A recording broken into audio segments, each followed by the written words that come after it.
This segment brought to you by Bravo Company USA.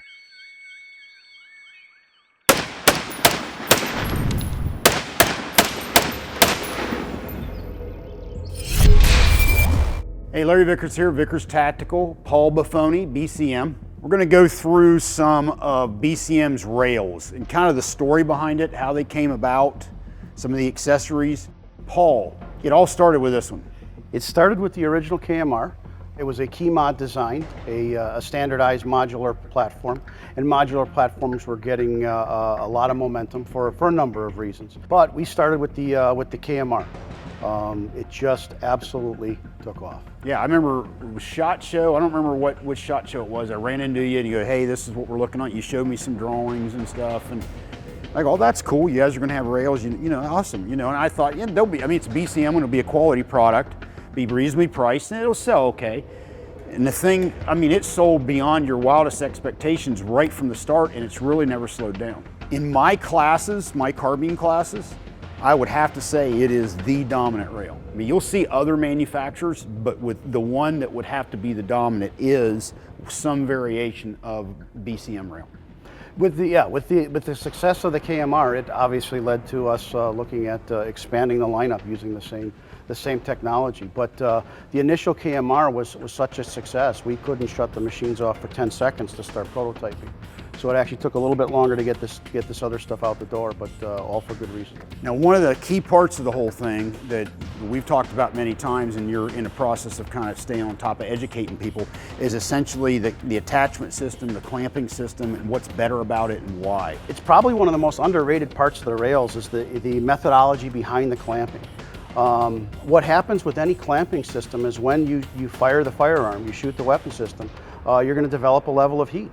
And as you develop that level of heat, things start moving around. If you're going to be clamping at the sides or at the bottom, you're going to be drawing that top Picatinny rail downward with the increased heat. And that's just physics. I mean, the way we mitigate for that is we're going to clamp at 12 o'clock, and we're going to mitigate by squeezing the two stalk areas of the 12 o'clock rail together. And that's where we're going to get our clamping force. You have two opposing screws, and guys who are fans of World War II small arms will spot immediately it's a similar setup to the locking screws on the bottom of a K98K Mauser. The way the floor plate is held on, you have screws that are bolted in, and then you have a locking screw, and that's what you have here. The screws come from either side. One locks the other one from turning. Right.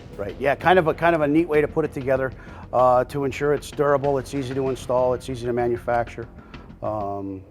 Yeah, but you're going to have a little background in firearms to be able to catch that. Now, all of them come with this. This is the accessory pack that comes to attach them.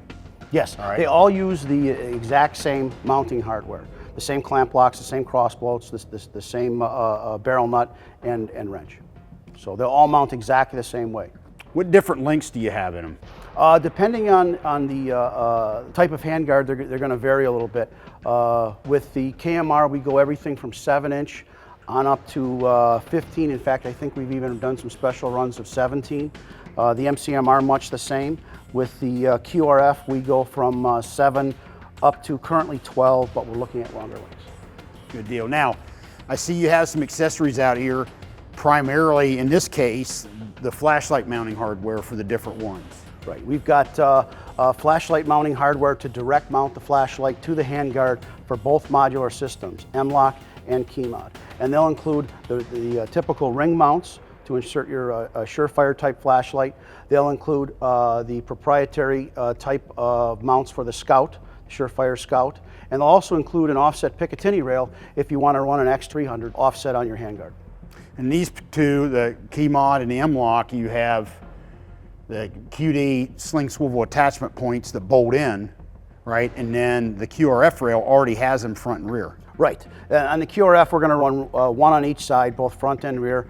With the purchase of the MCMR or the KMR, you're going to get a sling mount. It comes with it automatically because everybody's going to need to sling mount at some point on this. And the end user can mount it where they see fit.